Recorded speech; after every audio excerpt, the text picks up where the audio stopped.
Isang mapayapang araw sa iyo kaibigan, welcome sa Home Bible Study, isang pag-aaral mula sa Bagong Tipan. Tara na at ating simulan pag-aaral na ito. Mga mahal naming tagapakinig sa ating pag-aaral sa araw na ito. Nais kong ipagpatuloy ang panimulang aralin. Sa una, sa apat na ebanghelyo, ang ebanghelyo ni Mateo. May dalawang bagay na nais kong hanapin ninyo habang sinisimulan natin ang ating pagsusuri dito po sa ebanghelyo ni Mateo. Una sa lahat, obserbahan po ninyo ang estratehiya ni Jesus sa Ebanghelyo ni Mateo. Sa aking panimulang aralin sa Bagong Tipan at sa mga Ebanghelyo, sinabi ko na si Jesus ay taong may misyon. Alam niya kung ano ang kanyang misyon at lubusan niyang nagampanan ang kanyang misyon. Sa Ebanghelyo ayon kay Mateo, makikita ninyo si Jesus ay hindi lamang tao na may misyon at bisyon tungkol sa kanyang misyon. Siya rin ay taong may estratehiya para po sa pagtupad ng kanyang misyon. Upang makita mo ang estratehiya ni Jesus sa Ebanghelyo ni Mateo, obserbahan mo kung ilang beses sinasabi ni Mateo na si Jesus ay tumingin ng may habag sa maraming mga taong may problema. Ayon po kay Mateo, sa tuwing tumitingin si Jesus sa maraming mga tao, ginagawa niya ito ng may estratehiya. Ang unang pagkakataon na ginawa niya ito ay makikita sa dulo po ng pang-apat na kabanata dito po sa kanyang Ebanghelyo.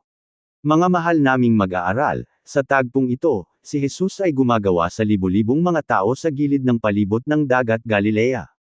Nang tumingin si Jesus sa pulutong ng mga tao, nakita niya ang iba't ibang problema. Sa ating kultura sa kasalukuyan, inilalagay natin sa iba't ibang institusyon ang ating mga problema.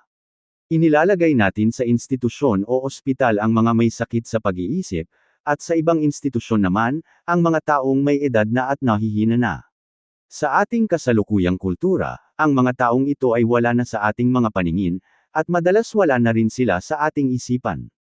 Ngunit, nang tumingin si Jesus sa pulutong ng mga tao, nakita niya ang lahat ng uri ng problema sa mga taong iyon.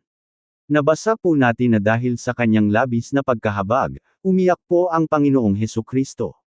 Iminumungkahi po ng wikang Griego na ang buong katawan ni Jesus ay nanginig sa pag-ibig na iniiyan niya ang mga tao na may iba't ibang uri ng karamdaman at suliranin sa buhay. Inuulit ko po, unang beses mong makikita ang estratehiyang ito ni Jesus dito po sa dulo ng Mateo, Kabanata 4. Ngayon, magpatuloy po tayo. Mababasa po natin na nang makita ni Jesus ang maraming mga tao, umakyat siya sa isang bundok. Pinaniniwalaan na sa bundok ng mga mapapalad na malapit po sa dagat Galilea. Doon ay ibinigay ni Jesus ang kanyang sermon. Si Jesus ay umakyat sa bundok na ito at nang makaupo siya. Sinasabi po na Marcos, Kabanata 3, Talata 13, na personal niyang inimbitahan ang mga tao na samahan siya sa lugar na iyon, para po sa tinatawag na unang pulong ng mga mananampalataya.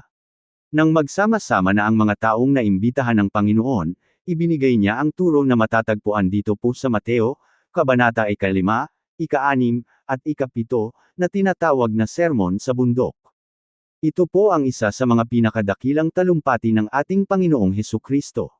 Makikita po natin mga kaibigan, na ang estratehiya ng pagtuturo ng Sermon sa Bundok na ito, ay ipinapakita ni Jesus sa mga tao na kanyang inimbitahan para po sa unang pulong ng mga mananampalataya, kung paano sila magiging bahagi ng kanyang solusyon sa lahat po ng mga problema na makikita sa kapana ng mundo. Ipinakita niya sa kanila kung paano sila magiging bahagi ng kanyang tugon sa lahat po ng mga problemang naghihintay sa kapana ng mundo. Sa makatuwid, matutuklasan po natin ang isang habilin kapag nakita po natin si Jesus sa unang pagkakataon na tumingin sa pulutong ng mga tao at pagkatapos ay binuo niya ang unang pulong ng mga mananampalataya. Kung tawagin po natin, ganito lang kasimple ang hamon nito. Nasaan ka? Marami po sa mga turo ni Jesus ang tumutukoy sa dalawang uri ng mga tao. Una, may mga tao na bahagi ng mga problema, gaya po ng mga taong bumubuo sa malaking pulutong sa kapana ng mundo. Ang pangalawang uri ng mga tao ay ang mga taong tinatawag ni Jesus na kanyang mga apostol, na kanyang sinanay upang maging bahagi ng kanyang solusyon at tugon para po sa lahat ng problema sa kapana ng mundo. Ikaw din kaibigan, ay nahaharap sa ganitong hamon. Ikaw ba ay bahagi ng problema, o bahagi ng solusyon? Ikaw ba ay bahagi ng tugon, o isang tandang pananong? Nang buuin ni Jesus ang unang pulong ng mga mananampalataya, gumagawa siya ng isang matalino at makabuluhang bagay. Nakikita ni Jesus ang pulutong ng mga tao na kumakatawan po sa mga pangangailangan ng sanlibutan. Pagkatapos, humarap siya sa mga tao na tinatawag niyang mga alagad, at sinimulan niyang sanayin sila upang maging kanyang solusyon at katuganan sa mga pangangailangan ng sanlibutan. Kaibigan, kung nalalaman mong naralabilang 3 taon upang mabuhay, ito po sa ibabaw ng lupa, at ninanais mong ibahagi sa buong sanlibutan ang iyong mensahe. Ang tanong ko po ay ganito, ano ang gagawin mo? Si Jesus ay may nalalabi lamang na 3 taon upang mabuhay sa mundo, at batid po niya ito. Nais maabot ni Jesus ang buong sanlibutan sa pamamagitan po ng kanyang mensahe. Kaya ano po ang kanyang ginawa? Bago po natin sagutin ang katanungang ito, nais kong pakinggan muna natin ito. Kaibigan, kung nais mong maging isang epektibong pinuno ng isang kumpanya, mag-aral ka para sa mas mataas pang kaalaman ukol sa pagnenegosyo. Upang maging isang epektibong pinuno ng isang kumpanya, sasabihin po ng mga guro sa iyo na kailangan mong matutunan ang 5 mga hakbangin. Ang mga hakbangin na ito ay katulad po ng pagsusuri, pagbubuo, pagtatatag, pamamahala, at pagpapakasakit. Upang ikaw ay maging isang epektibong pinuno. Una, kailangan mong suriin ang sitwasyon. At pagkatapos, buuin mo ang iyong kumpanya. Kung ikaw ay epektibong pinuno, magtatatag ka ng mga tao sa iyong kumpanya na may kanya-kanyang responsibilidad. Kung hindi ka matagumpay sa iyong pagtatatag, mapupunta lahat sa iyo ang responsibilidad at lagi ikaw ang gagawa ng lahat ng ito. Kung ikaw ay marunong magtatag at ikaw ay nakakapagtatag, tiyakin mong makakakilos ka sa ibang bahagi o dimensyon ng iyong kumpanya. At ito ang pamamahala. Kapag nagsimula ka na sa pamamahala, hindi laging ginagawa ng mga tao na iyong itinalaga ang mga bagay ayon sa iyong ninanais. Makakaranas ka ng pagpapakasakit. Kaibigan, magpapakasakit ka. Hindi ka maaaring makialam at gawin ang kanilang mga responsibilidad. Magpapakasakit ka at hayaan mo silang magkamali. Datapwat kapag matagumpay mong natutunan ang 5 hakbang na ito, malililabar ka mula sa maraming responsibilidad. Bilang isang ilustrasyon, nais kong ibahagi po sa inyo na saan nakita ko ang larawan ng isang pinuno ng isang kumpanya na naglalampaso ng sahig. Sa ilalim po ng larawan ay may nakasulat na ganito, hindi niya natutunan ang magtalaga ng mga responsibilidad. Balikan po natin ang ating tanong. Ano ang ginawa ni Jesus? Kapag inobserbahan mo ang estratehiya ni Jesus sa Ebanghelyo ayon kay Mateo, makikita mo na alam ni Jesus kung paano magtalaga ng mga tungkulin o responsibilidad. Nang makita ni Jesus ang pulutong ng mga tao, sinuri niya ang sitwasyon at ang lahat ng kanilang mga pangangailangan. Pagkatapos ay pinuno niya ang unang pulong ng mga mananampalataya, na isang larawan po ng iglesia. Ang iglesia ay grupo o pulutong ng mga mananampalataya na lumapit sa kanya dahil nais nilang maging bahagi ng kanyang solusyon at katubusan sa mga problema ng sanlibutan. Ganito po natin dapat tingnan ang simbahan ni Hesukristo sa sanlibutan ngayon. Ngayon pagkatapos mabuhay ni Jesus, ang kanyang simbahan, itinalaga niya ang ilan sa mga mananampalataya na dumalo sa unang pulong ng mga mananampalataya. Pagkatapos pinamahalaan ni Jesus ang mga taong kanyang itinalaga sa loob po ng 3 taon. Pagkatapos ng 3 taon, iniwan niya sila at umakyat siya sa langit. Si Jesus po ay nagpakasakit na ng mahigit 2,000 taon dahil sa kanyang simbahan. Obserbahan mo kaibigan, ang estratehiya ni Jesus sa Ebanghelyo ayon kay Mateo. Nang unang makita ni Jesus ang pulutong ng mga tao, sinuri niya ang kanilang mga problema, at pagkatapos bumuo siya ng grupo ng mga mananampalataya. Nang matapos ni Jesus ang kanyang mga turo sa Mateo, Kabanata 5, 6, at 7, inimap niya ang mga taong dumalo sa unang pulong ng mga mananampalatayang iyon na mangako ng katapatan sa kanya sa pamamagitan ng pagtatanong niya ng makatanungan, kaya mo ba?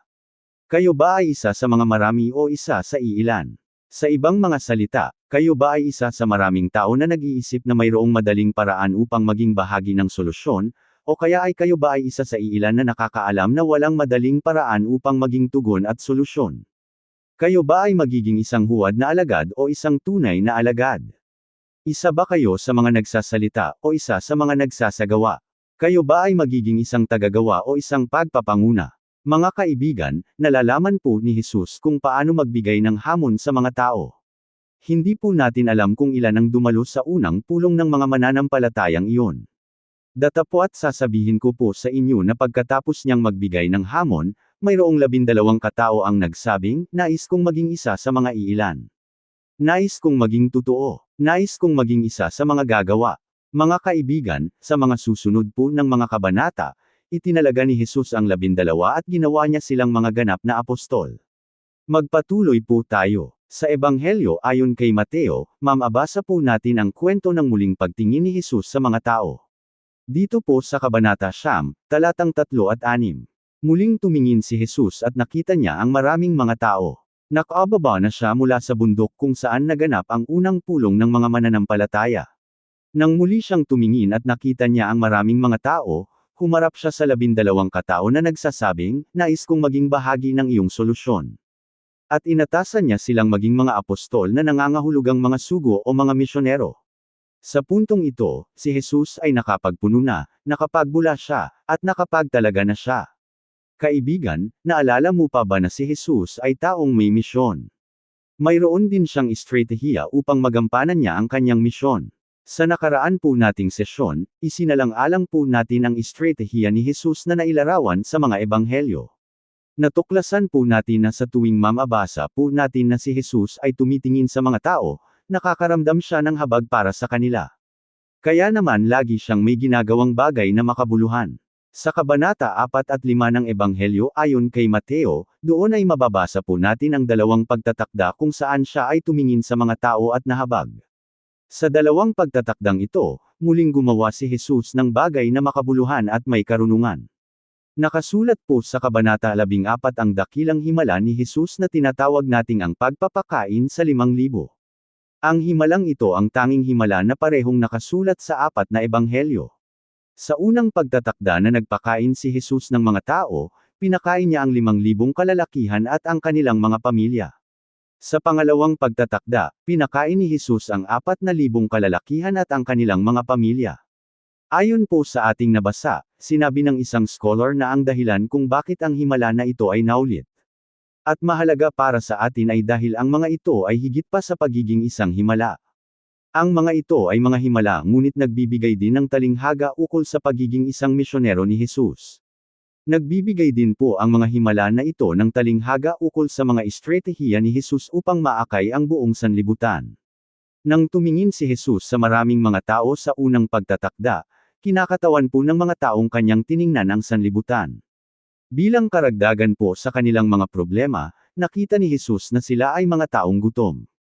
Kaya naman lumapit ang mga alagad kay Jesus at sinabi po nila, ang mga taong ito ay walang dalang pagkain. Paalisan na po natin sila. Ngunit sumagot po ang Panginoong Jesus, huwag ninyo silang paalisan. Pakainin ninyo sila. Ilang pirasong tinapay ang mayroon kayo. Humayo kayo at tingnan ninyo.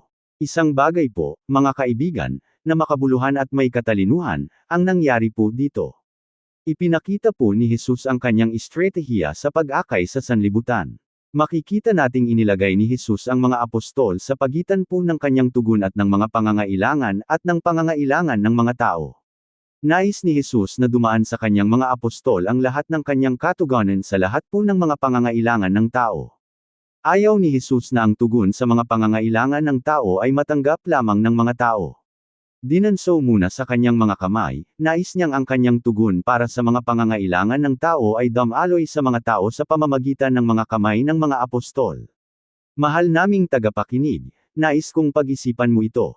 Naniniwala ka ba na ang himala ng pagpapakain sa 5,000 at 4,000 katao ay ang tanging mga himala na nakikita mong parehong nakasulat sa 4 na ebanghelyo at naulit sa ebanghelyo ni Mateo? Dahil ang mga himala na ito ay tumutukoy sa misyon ni Hesukristo para sa pagliligtas ng mga tao, para po sa pag-aakay sa buong sanlibutan sa pamamagitan ng mabuting balita ng kaligtasan. Habang pinakikislapan mo ang ating tanong, alalahanin mo na madalas inuulit ng banal na kasulatan ang isang bagay na mahalaga upang ito ay magbigay ng diin. Inuulit po ng banal na kasulatan ang kasaysayan tungkol sa paglalakbay. Ganito din po ang kautusan ng Diyos na ibinigay sa pamamagitan po ni Moises. Ang kasaysayan ng bayan ng Diyos mula po sa taong 1,000 taon bago si Kristo hanggang sa 500 taon bago si Kristo. Dahil ang kaharian ng Diyos ay napakahalagang paksa, ang buhay ni Jesus ay inulit ng 4 na beses. Ang kwento ng pagpapakain ng 5,000 tao o 4,000 tao ay inulit din po sa ebanghelyo ayon kay Mateo. Kung isasagulo mo ang mga scholar sa ipinahayag nilang posibilidad, tanungin mo ang iyong sarili kung nais ding gawin ni Kristo ang ganitong bagay sa pamamagitan po ng kanyang buhay. Ang ibig kong sabihin po ay ganito, ang kaluwalhatian ni Hesukristo para sa kaligtasan ng mga tao ay maaaring damaloy sa iyo, mga kamay, sa panahong ito. Ito po ang estratehiya ni Jesus noon at ito pa rin ang nananatiling estratehiya niya hanggang ngayon. Kaibigan, hilingin mo sa Diyos na gamitin ka ngayon at sa bawat araw upang ang mga tao na nakapaligid sa iyo ay mapakain ng mga bagay na espiritual. Mga mahal naming tagapakinig, pag-isipan mo ang mga himalang ito. Sinasabi po ng banal na kasulatan na mayroong 5,000 kalalakihan sa unang pagtatakda at 4,000 kalalakihan sa pangalawang pagtatakda. Kung saan isasama natin ang kanilang mga pamilya. Magkakaroon tayo ng kabuuang bilang na higit kumulang 20,000 katao. Kung ikaw ay nasa negosyo ng pagpapapakain, tanungin mo ang iyong sarili, gaano kaya karaming tinapay at isda ang kakailanganin upang mapakain ang 20,000 katao? Sa palagay ninyo, ibinigay ba ni Jesus ang ganito karaming pagkain ng minsan? Sa palagay ninyo, hawak-hawak ba ng mga nag-anak ni Kristo ang ganitong karaming pagkain sa kanilang mga kamay? Ayla napakalinaw po na ang ahimalang ito ay nangyari habang ipinapasa ni Jesus ang isda at tinapay sa kanyang mga apostol, at ipinasa naman ito ng mga apostol sa mga tao. Huwag mong kaligtaan ito, sinabi po ni Jesus, huwag ninyo silang paalisan, pakainin ninyo sila. Ngunit ang tanong, gaano karaming pagkain ang meron kayo? Nakahanap si Andres ng isang bata na may dalang 5 maliliit na pirasong tinapay at may 2 maliliit na isda. Dinala ni Andres ang bata, dala ang kanyang pagkain, kay Jesus at sinabi ni Andres, may nahanap akong bata, dala ang pagkain ito. Ngunit ano ang magagawa ng kaunting pagkain ito sa napakaraming bilang ng mga tao? Kaya't kinuha po ni Jesus ang 2 pagkain ng bata, pinagpala niya ito, pinagpira-piraso niya ito at ibinigay niya sa 12 apostol, at ibinigay naman ito ng 12 apostol sa mga tao. Ngayon kaibigan, kailan nangyari ang himala ng pagpaparami? Iyan po ang tanong. Naniniwala akong nangyari ang himala ng ang mga apostol ay nagkaroon ng pananampalataya upang simulang ibigay ang kaunting pagkain ng bata sa napakaraming mga tao. Sa ating pagpapatuloy, ang himalang ito ay kahintulad ng himala ng paggawing alak ni Jesus ang tubig. Ang himalang iyon ay nakasulat po sa 2 kabanata ng Ebanghelyo ayon kay Juan. Si Jesus at ang kanyang ina ay mga panauhin sa isang kasalan. Nang maubos na po ang alak o inumin, sinabi po ng ina ni Jesus sa kanya, naubusan sila ng alak. Na para bang niya na ipahiwatig na, tulungan mo sila. Bumasta siya na tila ba wala siyang magagawa. Ngunit ang sinabi po ng kanyang ina sa mga alipin, gawin ninyo ang anumang ipautos niya. May mga malalaking tapayan na nandoon na wala namang mga laman. Kaya't sinabi po ni Jesus sa mga alipin, punuin ninyo ng tubig ang mga tapayan na ito. Nung mapuno na ng tubig ang mga tapayan, sinabi po ni Jesus, ngayon, simulan na ninyo ang pagsilbi ng alak. Marahil sinabi ng mga alipin, baka ang ibig mong sabihin ay tubig na inilagay namin sa mga tapayan. Ang hamon po ni Jesus ay tila ganito, simulan na ninyo ang pagsilbi, at ang tubig ay magiging alak. Mga kaibigan, nang maibigay na ng mga alipin ang alak sa mga tao, lumapit sa kanila ang mga tao at sinabi nila, alam ninyo, kapag ang mga tao ay nagkakaroon ng handaan, madalas inihahain muna nila ang mga mamahaling alak at kapag ang mga tao ay medyo mangangasing na, saka ihahain ang mumurahing alak. Ngunit kayo, nagsilbi kayo ng mamahaling alak hanggang sa huli, at ito ang pinakamabuting alak sa lahat. Kaibigan, ito po ay isang napakadakilang himala. Ngunit kailan nangyaring himala? Kailan naging alak ang tubig ng ang mga alipin ay sumunod ng may pananampalataya, at kanilang ibinigay ang tubig sa mga tao na sila ay sumunod ng may pananampalataya? At kailan dumami ang tinapay at isda ng ang mga apostol ay nagkaroon ng pananampalatayang mapapakain ang libu-libong tao sa pamamagitan ng 5 piraso ng tinapay at 2 maliliit na isda? Kaya't nang sila ay sumunod ng may pananampalataya, naganap ang kalooban ng Diyos. Mga mahal naming tagapakinig, ang estratehiya ni Jesus na tila kung nailarawan sa dakilang himalang ito ay ganito, si Jesus ay naparito upang maging tagapagligtas ng sanlibutan. Sinabi ni Jesus sa isang guro ng kautusan sa Juan Kabanata 3, na siya ang tanging tagapagligtas na mula sa Diyos ang tanging nag-iisang solusyon at bagtong na anak ng Diyos. Nais pong ipagkaloob ni Jesus ang solusyon at ang kaligtasan sa sanlibutan sa pamamagitan ng kanyang mga alagad, ang grupo ng mga mananampalataya, ibig pong sabihin ito, sa pamamagitan ng mga taong gaya mo at gaya ko. Maaaring pakainin ni Jesus ang mga tao sa anumang paraan na nais niya. Ngunit, bakit kailangang padaanin ni Jesus ang kanyang pagkain sa mga kamay ng 12 apostol, bago makarating sa mga tao? Mga kaibigan, dahil ipinapakita po niya sa atin kung ano ang kanyang ibig sabihin ng sinabi niya, hangarin kong punan ang pangangailangan ng sanlibutan sa pamamagitan ng mga mananampalataya at sa pamamagitan ng aking mga lingkod. Ngunit nag-usisa si Jesus, bumuo siya nang nagtalaga siya, at ngayon ay namamahala na siya. Si Jesus ay namamahala habang ang lahat ng mga panestos na nagmumula sa kanya ay dumadaan sa mga kamay ng mga alagad, papunta po sa mga taong nangangailangan sa mundong ito. Obserbahan mo kung paano nagsimula ang magandang ugnayan ito sa Ebanghelyo ayon kay Mateo, at tumuntong sa kabanatang 28, sa tinatawag nating ang dakilang utos o komisyon. Itinuro ni Jesus sa mga apostol ang prinsipyong ito. Sa loob po ng 3 taon, ang mga apostol ay tatayo sa pagitan ni Jesus at ng mga taong nangangailangan. Ang lahat ng mga probisyon o panestos ni Jesus para po sa mga pangangailangan ng mga tao ay ipinadaan sa kamay ng mga apostol. Mariing itinuro ni Jesus ang mga estratehiyang ito sa kanyang mga alagad sa huling pagkataon nang ibinigay niya ang dakilang komisyon o utos, sa dulo ng huling kabanata ng Ebanghelyo ayon kay Mateo. Napako na si Jesus at nabuhay na siyang muli. Nang tinipo niya ang mga alagad at sinabihan silang, kakatagpuin niya sila sa Galilea. Bago siya napako, sinabi po ni Jesus, makikipagkita ako sa inyo sa Galilea. Kaibigan, pag-isipan mo ito, kung alam mong ikaw ay mapapatay, magpaplano ka ng makipagkita sa isang tao. Alam mo ba, ganoon mismo ang ginawa ni Jesus. Sinabi ni Jesus, makikipagkita ako sa inyo sa Galilea. Naalala ng mga tao ang mga sinabing ito ni Jesus noong marinig nilang siya ay nabuhay na muli. 500 alagad ang nagtipon-tipon sa Galilea, at ibinigay ni Jesus sa kanila ang dakilang komisyon o utos. At sinabi niya, lahat ng kapangyarihan ng langit at sa lupa ay naibigay na sa akin. Ako ang solusyon ng Diyos. Kaya naman, humayo kayo sa lahat ng panig ng mundo at gawin ninyong mga alagad ang lahat ng mga tao. Bautismuhan ninyo ang mga alagad at ituro ninyo sa kanila ang lahat ng itinuro ko po sa inyo. Ako ay sasay ninyo hanggang sa dulo ng panahon. Ang 4 na ebanghelyo, mga kaibigan, ay nagtapos po sa komisyong ito.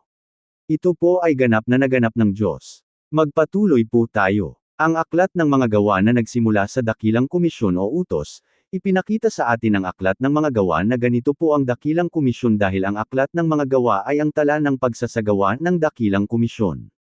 Sinasabi po sa atin ng aklat ng mga gawa na ang mga alagad ay humayo sa iba't ibang panig ng mundo. Gumawa sila ng mga alagad at itinuro nila sa mga alagad ang lahat ng itinuro sa kanila ni Jesus. Namangha ang mundo at nalaman ng bawat tao na si Jesus ay kasama nila. Sa araw po ng Pentecost, nang maipanganak ang iglesia o grupo ng mga mananampalataya sa gitna ng mga dakilang tanda at mga himala. Sinabi po ni Pedro ang ganito, nakikilala ba ninyo kung sino ang nagpapangyari sa lahat ng ito? Si Jesus ang taong inyong ipinako sa krus. Ang muling nabuhay na anak ng Diyos. Siya ay nakaupo ngayon sa kanan ng Ama, at pinangyari niya ang lahat ng ito. Nakikita mo kaibigan, si Jesus ay namamahala at nagpakasakit siya para sa kanyang iglesia hanggang ngayon. Ginagawa pa rin niya ito. Kapag inaaral mo ang kasaysayan ng sanlibutan, matatanto mong ang mga panakailangan niyang magsalita, magpakasakit, para sa mga mananampalataya. Ang mga mananampalataya ay pinag-uusig. Isipin mo kung papaano kailangan niyang magpakasakit kapag ang mga mananampalataya ay inuusig. Kapag inipon mo ang lahat ng datos, matutuklasan mong ang mga mananampalataya ay pinag-uusig pa rin hanggang ngayon sa maraming panig ng mundo. Isipin mo rin kung papaano siya nahihirapan. Kapag ang mga mananampalataya ay hindi naging gaya ng nararapat. Sa palagay ko po ang isa sa mga bagay na nagpapahirap kay Hesukristo ay ang kababawan ng mga mananampalataya. Kapag naintindihan mo ang estratehiya ni Hesukristo, maiintindihan mong ninanais ni Hesukristo na ang mga mananampalataya ay maging isang misyonerong organisasyon. Kapag binagmasdan mo ang mga grupo ng mga mananampalataya, ngayon batay sa estratehiya ni Hesukristo, nakikita mo kung bakit nahihirapan si Hesukristo. Ang mga mananampalataya sa ika-21 siglo ay malayo sa nararapat para po sa mga mananampalataya kay Kristo. Mga mahal naming mag-aaral, nais kong ibahagi sa inyo ang tungkol kay William Booth. Si William Booth ang nagtatag ng Salvation Army at ang hukbong pangkaligtasan. Siya po ay may epektibong ministeryo sa mga squatter doon po sa London. Kapag nakikilala ni General Booth ang mga tao, binibigyan niya sila ng mga palayaw o bansag. May nakilala siyang babae at binansagan niya ito ng nagmumurang sali. Dahil sa halata namang dahilan ng magbalik loob sa Diyos, sinagmumurang sali. Itinalaga siya bilang tagatambol para po sa mga pagtitipon na gaganapin sa mga kalye. Sa loob po ng 3 linggo, gabi-gabi ginagawa ni Sally ang pagtatambol. Pagsapit po ng ika-4 na linggo, siya na rin ang tagatambol sa mga pagtitipon. Ngunit medyo malungkot na siya. Inisip po ni General na kailangang may gawin siya upang pasiglahin si Sally. Kaya naman nangangaral na siya. Sinabi po ni General, mga magulang at kaibigan, kilala ninyo lahat si nagmumurang Sally. Kung papaano siya lumapit kay Kristo at nakilala niya si Hesukristo. Hinihiling kong pumunta siya sa harap at sabihin sa atin kung ano ang ginawa ni Hesukristo sa kanya. Hindi pa nagawa ni Sally ang ganito sa buong buhay niya. Gayunpaman, pumunta siya sa harap dala ang kanyang tambol at sinabi niya, mga magulang at kaibigan, alam ninyo lahat na bago ako naging isang mananampalataya, lagi akong umiinom at nagmumura, kaya naman binansagan akong nagmumurang Sally. Ngunit nais kong malaman ninyo, mga magulang, na mula nang makilala ko si Hesukristo, wala na akong ginawa kundi tambulan. Ang tambol na ito. At nagmura ulit siya. Dahil sa pangyayaring ito, napansin ng General na bago niyang bigyan ng pagkakataon ng mga tao na magsalita sa mga pagtitipon, kailangan munang turuan sila. Ang kwento tungkol kay nagmumurang Sally ay nagsasabi sa akin ng ganito, ano ang ibig sabihin ng maging mananampalataya? Nang maging mananampalataya kay Hesukristo, o maging alagad ni Hesukristo. Ano ang ibig sabihin ng maging bahagi ng kanyang solusyon, o isa sa kanyang mga tugon? Ibig bang sabihin nito ay maging isang tagatambol? Kapag ang isang tao ay naging mananampalataya, ano ang ginagawa natin sa kanila? Bigyan sila ng tambol at sabihin, tambulan mo ito. Ito lang ba ang kahulugan ng pagiging mananampalataya? Ang estratehiya po ni Hesukristo sa Ebanghelyo ni Mateo ay nagpapakita po sa atin kung ano ang kahulugan ng maging isang mananampalataya. Mahal naming tagapakinig, hanapin mo ang estratehiya ni Hesukristo. Habang binabasa mo ang Ebanghelyo. Ayon kay Mateo, makikita mo ang estratehiya ni Hesukristo sa dulo ng ika-4 na kabanata ng kabanatang ika-4 nang tuminigan siya sa maraming mga tao at pagkatapos ay binubuo niya ang unang pulong ng mga mananampalataya. Maglalaan tayo ng mahabang panahon sa nilalaman ng unang pulong ng mga mananampalataya sa mga susunod po nating pag-aaral. Ang pang-5, pang-6, at pang-7 kabanata po ng Ebanghelyo ayon kay Mateo ay naglalaman po ng mga turo na ibinigay ni Hesukristo sa mga mananampalataya sa unang pulong na kanyang binubuo. Sinimulan po ni Hesukristo ang kanyang ministeryo sa pamamagitan po ng isang pulong. At nagtapos po ito sa pamamagitan din ng isang pulong. Bilang resulta po ng unang pulong ng mga mananampalataya, na nahikayat kay Hesukristo ng 12 apostol na kanyang isinugo, dala-dala ang mensahe ng mabuting balita. Ginugol ni Hesukristo ang kanyang 3 taong ministeryo kasama ang 12 ito. Nagkaroon din si Hesukristo ng tinatawag na huling pulong ng mga mananampalataya, kasama ang 12 apostol. Ang nilalaman ng huling pulong ng mga mananampalataya ay makikita po dito sa aklat sa Ebanghelyo ayon kay Juan, kabanatang ika-13, ika-14, ika-15, at ika-16. Ang panalangin na ito ay tinawag na, ang panalangin sa silid sa itaas. Ito po ang pinakamahabang naisulat na panalangin ni Hesukristo. Pansinin po ninyo, mga mahal naming mag-aaral, na sa tuwing makikita ni Hesukristo ang pangangailangan ng sanlibutan na tinatawagan ng mga pulutong ng mga tao, nilalapitan niya ang kanyang mga apostol at pinatitindi niya ang pagsasanay sa kanila dahil sila ang kanyang solusyon at ang kanyang katugunan. Kapag naunawaan mo ang kahulugan ng huwaring ito, mauunawaan mo rin ang estratehiya ng Panginoong Hesukristo. Magpatuloy po tayo mga kaibigan, pagkatapos muling tingnan ni Hesukristo ang pulutong ng mga tao. Itinalaga niya ang 12 upang maging mga apostol at sinimulan niyang sanayin at isugo sila. Maaari mong lagumin ang relasyon ni Hesukristo sa kanyang apostol sa pagsasabing, tinuruan niya sila, ipinakita niya sila, at sinanay niya sila. Obserbahan po ninyo na sa loob po ng 3 taon ng kanyang pampublikong ministeryo, Ang pangunahing misyon ni Hesukristo ay ang sanayin ang 12 apostol. 2 beses pagkatapos tumingin sa Hesukristo sa mga tao, una pinakain niya ang 5,000 at sumunod pinakain niya ang 4,000. Sa palagay ko sinasabi ni Hesukristo, tumingin kayo kung kayo ay aking magiging solusyon at tugon. Kailangan ninyong ilagay sa pagitan ng lahat ng ibibigay ko para sa mga pangangailangan ng mga tao at sa mga pangangailangan ng mga tao sa mundo. Hindi ko pa po napapalawigan ng impormasyon sa inyo ang solusyon ko para sa mga suliranin ng mundo. Mga kaibigan, ang estratehiya po ni Hesukristo ay humantong sa huling bahagi ng Ebanghelyo ni Mateo, sa kabanatang 28. Sinabi ni Hesukristo sa 50 alagad, pagkatapos niyang sanayin sila sa loob ng 3 taon, sinabi po niya ng ganito, ngayon ang solusyon ay naibigay ko na sa inyo. Ako ang solusyon. Lahat ng kapangyarihang kailangan ko ay naipagkaloob na sa akin. At dahil dito, nakikita ba ninyo ang mga tao sa mundo? Puntahan ninyo sila, gawin ninyong mga alagad ko. Bautismuhan ninyo sila, ituro ninyo sa kanila ang lahat ng itinuro ko sa inyo. At huwag kayong matakot dahil sasamahan ko kayong lagi hanggang sa dulo ng panahon. Ito ang aking solusyon at ang aking tugon. Kayo ang aking solusyon at ang aking tugon. Ngayon mga kaibigan, nais ko pong tanungin kayo. Kayo ba ay bahagi ng kanyang solusyon sa kagutumang espiritual ng mundong ito, o bahagi ng problema? Kung ikaw kaibigan ay bahagi pa rin ng problema, isa ka sa mga taong gutom sa pagkaing espiritual. Nais ni Hesukristo na busyugan ka at pakainin ka upang sa ganoon ay maging kabahagi ka ng kanyang solusyon. Lumapit ka sa kanya. Ngayon na. Ito ba ay kamangha-manghang katotohanan? Nais ng Diyos na gamitin tayo upang ibahagi ang kanyang pagpapala sa iba. Naibahagi mo na ba ang mabuting balita sa iba? Naimbito mo na ba ang ibang tao na samahan tayo sa ating pag-aaral? Kung hindi pa, maaari mo ba itong gawin sa linggong ito? Gaya ng ating natutunan sa araling ito, ang totoong katalinuhan ay, bahagi ka ba ng solusyon, o bahagi ka ng problema? Nilalayon naming na agad naming gamitin ka ng Diyos para sa kanyang karangalan at kaluwalhatian.